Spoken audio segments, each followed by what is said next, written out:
All right, so let's finish up this lesson 1.3. That's why I called it 1.3b, because it's the second part of this lesson. So we were talking about slopes, and we are going to do, and we talked about finding the x and y intercepts.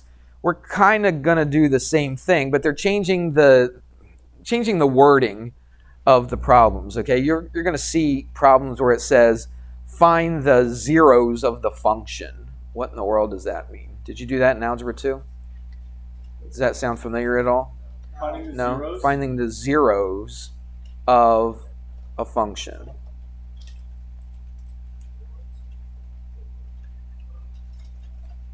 We should have a general idea of what you're trying to find, because when you did the x and y intercept, what did you do? You set what? X equal to 0 to find the y intercept, and you set what? Y equal to 0 to find the x intercept. So it's basically that. It's just they're changing the words to it is really what they're doing here, okay? Let me see if I can skip any of this stuff, because we've talked about the x-intercepts. Oh, okay. I see what they're doing. Girls, please, settle down. Doesn't help the situation. Yeah, let me just go right to the example, okay? We'll get this done pretty quick. So that's basically what it means. When it says find the zeros of the function, they're finding what values are your your x and y intercepts. That's basically what they're doing. They're asking you to find the x and y intercept, basically, when they say find the zeros of the function. So let me give you a function. So this is example 4 from the book. All right, so they give you a function, f of x equals 5x plus 4. Pretty easy. Now look, if I just asked you to graph that, the easiest way to graph it would just be to do your graph, find the y-intercept, find the slope, bang, bang, you got your graph. All right, but sometimes you want to find out, and sometimes it's very important to find out where that graph crosses the x-axis and where it crosses the y-axis. That tells you a lot about that graph, tells you about the information that you've been given. And so it's really the same thing, okay? So what they're really doing is this: find the zeros of the function for what's x going to equal in order for this function to be a 0. All right, do you hear what I just said? What's the x value in order to make this function equal to 0? So when it says find the zeros of the function, that's what we're doing. So we take that and we set that equal to 0. So what's x going to be in order to make that function equal to 0? So we just do that. All right. And then we just do some math and we solve for x. Subtract 4 from both sides, right? We'll show the whole thing, I guess. So that's negative 4 equals 5x. Divide by 5. There's your x. So x equals negative 4/5. So that's one of our intercepts. Which intercept is it? It's the x-intercept, right? So the point that you would graph would be negative 4/5, 0. All right? So that's one of the zeros. So when they say find the zeros of the function, this is one of the zeros. All right? Because this has 0 and you find the other one. Yes?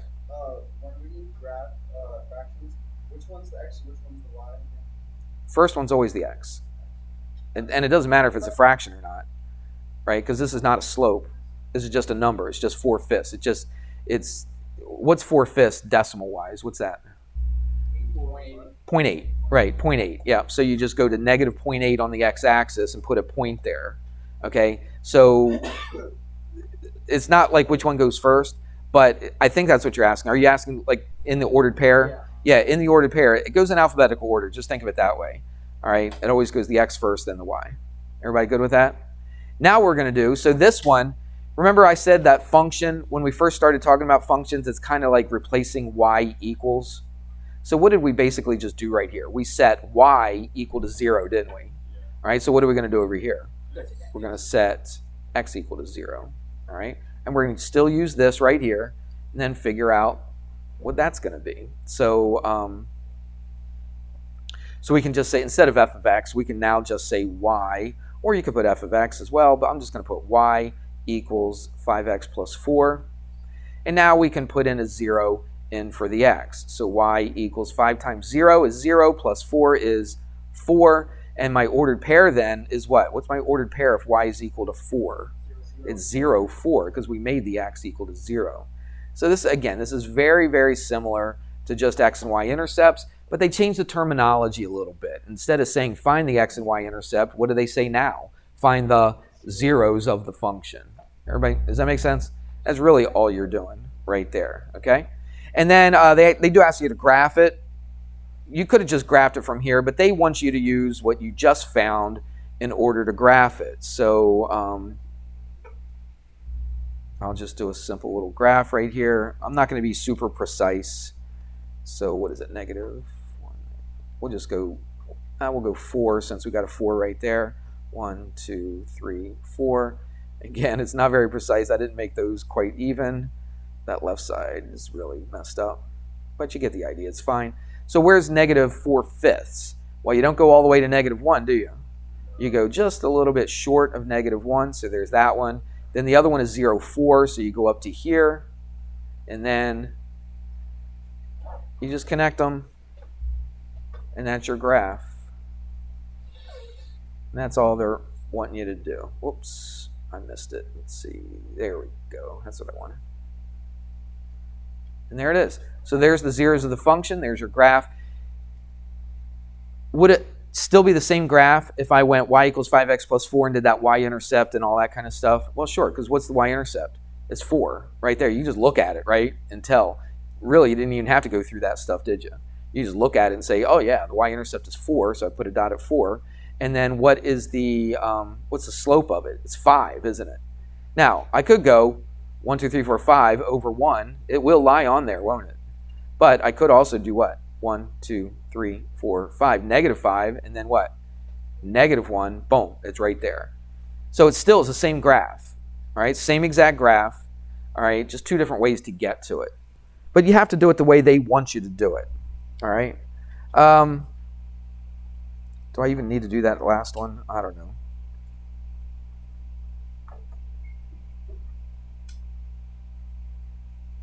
Yeah, that second example, I don't even think that's worth doing. It's just a horizontal line. So what if they ask you to graph? Whoops, I don't want red. Let's go back to white. So what if they ask you to graph, this is part B, f of x is equal to negative 2, all right? Again, what does the f of x represent? It represents the y, doesn't it? So y is negative 2. So let's use the same graph since I got it there. Just use a different color. So y is negative 2. So what we do is go on the y-axis to negative 2. Now, x could be anything, right? It doesn't say anything about x here, does it?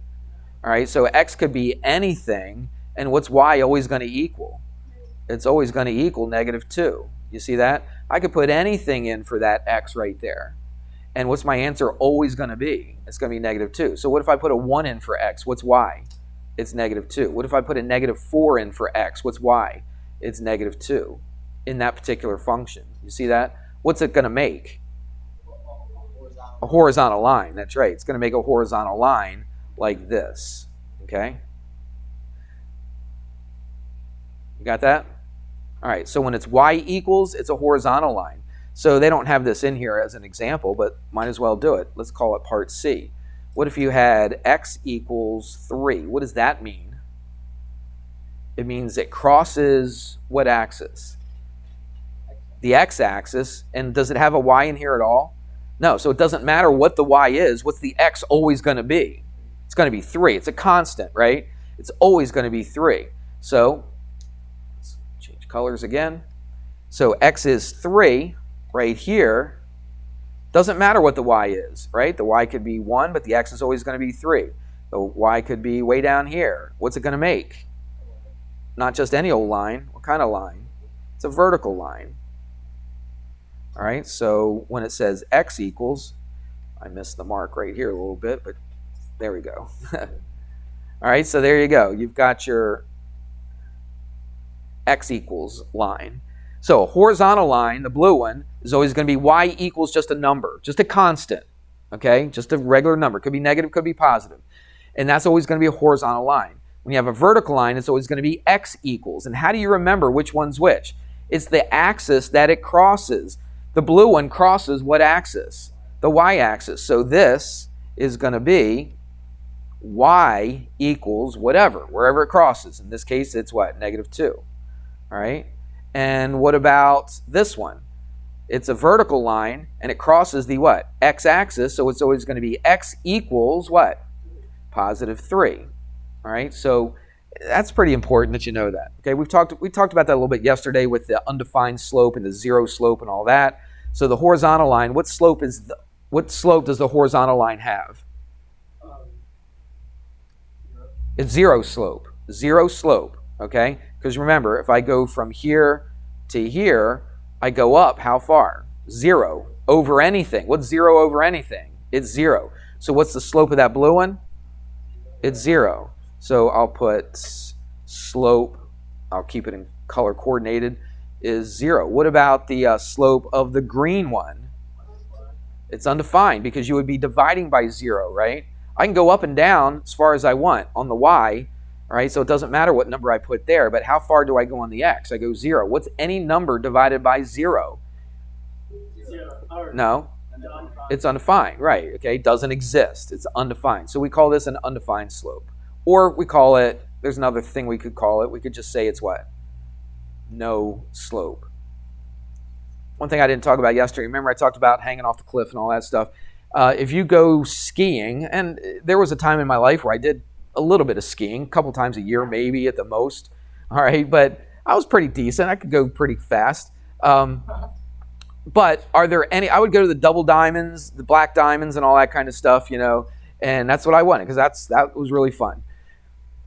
Is there a ski resort anywhere in this world, no matter how big the ski resort, where it's quadruple black diamonds, this is the hardest thing in your life, and it goes completely just straight down?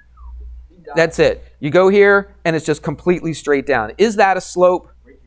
Is it a slope? No, it doesn't exist. There's no way. Listen, up here. Just because I tell a little story doesn't mean you have to go nuts. Just listen to my story, okay? So look, you're up here. Is there ever a slope that goes completely straight down on a ski resort, right? You're up here. This is you, right? There's your skis. There's your arms. Is there anyone that just goes straight down? There is not. It doesn't exist, all right? That's not a slope. It's no slope. What about the blue one? Here you are again.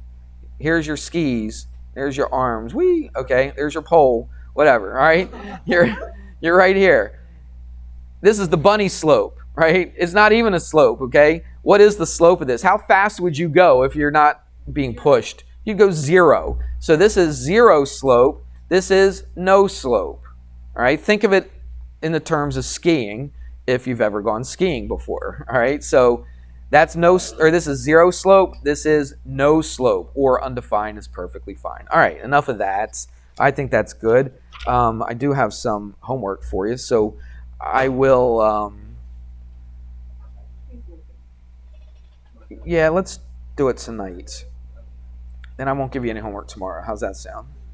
All right, so it's section 1.3. I haven't signed anything from here yet. And it's page 24. We're going to talk about the quiz here in a minute, okay? So just bear with me. Numbers 12 to 29. Are we going to start on that right now?